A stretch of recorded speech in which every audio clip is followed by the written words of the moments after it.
So next up, our seventh artist is Karrington Hatton. I'm from Baltimore, Maryland as well, Baltimore County.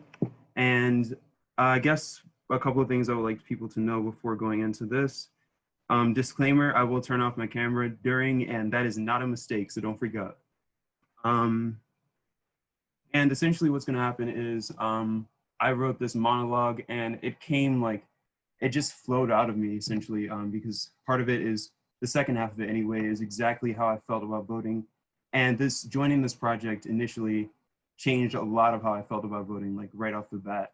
Because before this project, I can't say that I viewed voting as anything at all. I didn't really have an opinion because it wasn't really exposed to me much. And I was just I couldn't even be confused because I didn't even know where to start. But that's very different. So you get to see that process there. And there's a little kind of scene in the beginning of it. So.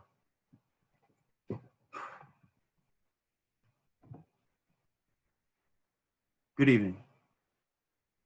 As your attorney, I just have one question. Why did you skip your trial? I was right there in the courtroom waiting for you. How could you miss your own trial? Do you not care what happens? Did you forget? The court will find the verdict whether or not you show yourself, so you might as well state your case.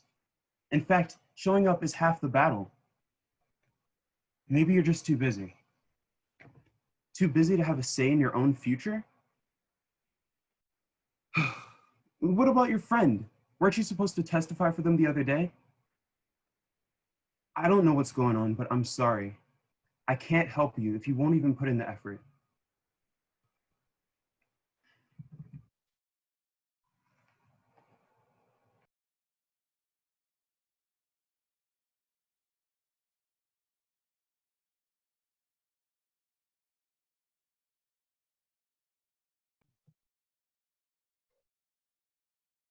Imagine this. Imagine what the future could be. Imagine what this country could be if we showed up for our trial. Every day we make decisions.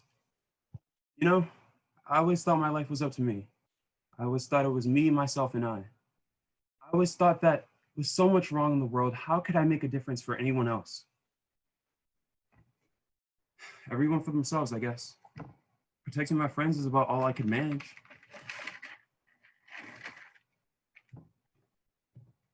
Then I realized that decisions were being made. I realized that decisions were being made behind my back. That's what I'd like to say, but maybe that's not the case.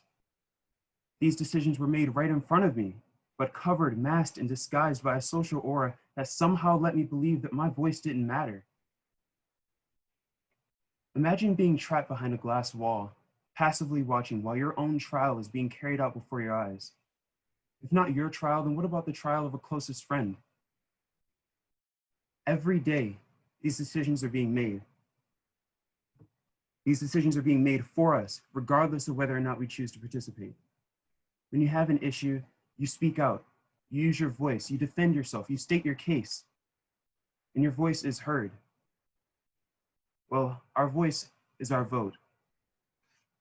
Imagine what we could accomplish when those who have been sitting on the sidelines, passively observing, use their voices.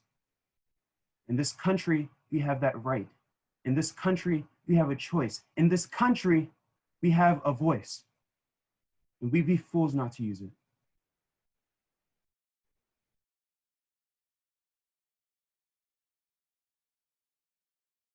Like, I've never thought of it like that. And I'm like, yeah, what the hell? Like, why don't people vote? It's like just not showing up for a trial. Like, you're affected either way.